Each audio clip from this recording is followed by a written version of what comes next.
So hey you guys, welcome back to the channel. The topic for today's video is what is a programming language. So a programming language is a way by which you can interact by computer and also give command to it. Binary is a language which computer can understand. This language is written in series of zeros and one. So, for example, if you want to write number 12 in binary, it would be like 1100.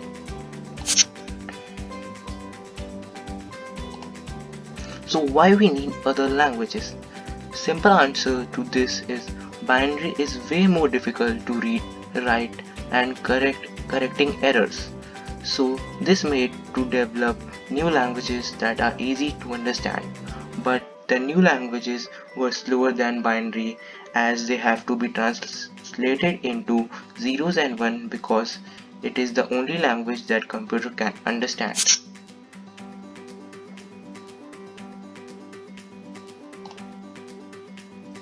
So where programming languages are used? Programming languages are used in making operating system, application, games, AIs and pretty much everything that we use digitally. So that's the end for this video. Make sure to like and subscribe to the channel.